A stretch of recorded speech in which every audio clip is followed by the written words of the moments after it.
Setiap hari, ribuan kendaraan melintasi jalanan Indonesia, tapi tak semua mematuhi aturan. Truk overdimensi dan overloading menyimpan bahaya yang tak terlihat hingga semuanya terlambat. Nama saya Amrul, umur 30 tahun. Saya adalah korban kecelakaan karena truk overloading dan overdimension yang tidak terkendali.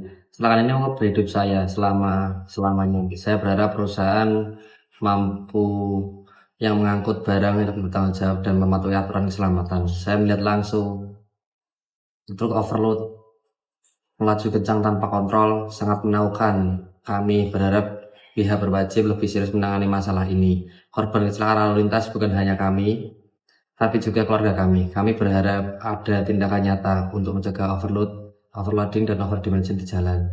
Saya tidak ingin ada orang lain yang mengalami nasib sama. Mari kita bersama-sama menuntut keselamatan di jalan dengan mematuhi aturan dan mengawasi kendaraan yang melanggar. Saya berharap pemerintah lebih tegas dalam mengawasi kendaraan yang melanggar aturan. Nama saya Alam, umur 30 tahun. Saya sudah menjadi sopir truk lebih dari 7 tahun. Saya dulu sering mengangkut muatan berlebih karena tuntutan pekerjaan dan kejadwalan. Awalnya saya pikir itu sudah biasa di dunia truk. Asal bisa jalan dan barang sampai tujuan, tidak apa-apa. Tapi ternyata saya salah besar. Saya tidak ingin menjadi penyebab kecelakaan bagi orang lain. Saya memilih mengangkut muatan sesuai dengan kapasitas truk dan muatan aturan keselamatan. Keselamatan ini lebih penting daripada keuntungan sesaat. Saya sadar bahwa overloading dan overdimension bukan hanya membahayakan saya saja, tapi juga pengguna jalan lain. Sekarang saya lebih hati-hati dan mematuhi aturan muatan. Saya belajar dari pengalaman pahit bahwa keselamatan lebih berharga daripada uang. Sekarang saya memprioritaskan keselamatan dan mematuhi aturan overloading dan overdimension.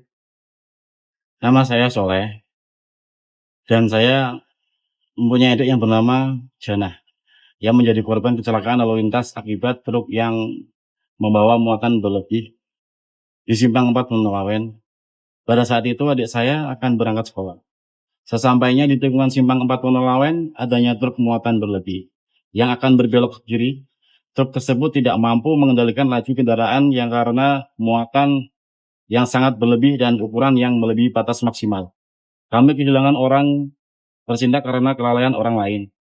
Kami merasakan sakit yang tak terhingga hingga karena kehilangan anggota keluarga. Kecelakaan ini adalah pengingat bagi kita semua untuk selalu waspada dan berhati-hati saat berkendara.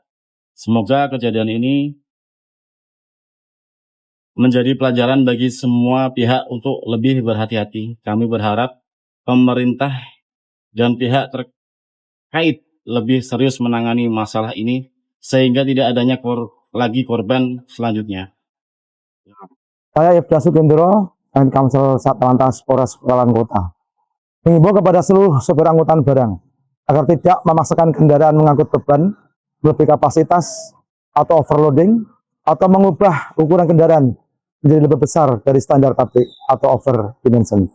Hal ini bukan sekedar pelanggaran aturan, tetapi sangat berbahaya bagi keselamatan Anda sendiri, pengguna jalan lain, dan kondisi jalan raya. Kendaraan overloading dan overdimension ini dapat menyebabkan kecelakaan karena rem blong tidak kuat menahan beban. Kendaraan sulit dikendalikan dan bisa terguling di tanjakan maupun turunan. Selain itu, jalanan cepat rusak dan jembatan bisa ambruk karena beban berlebih. Kami mohon kerjasamanya untuk mematuhi aturan dan tetap menjaga keselamatan dalam berkendara. Ingat, lebih baik sedikit untung tapi selamat daripada memaksakan muatan lalu menyesal seumur hidup. Hentikan truk overdimension dan overloading, tautilah batas dimensi dan muatan. Jalan bukan tempat untuk berjudi dengan nyawa. Terima kasih.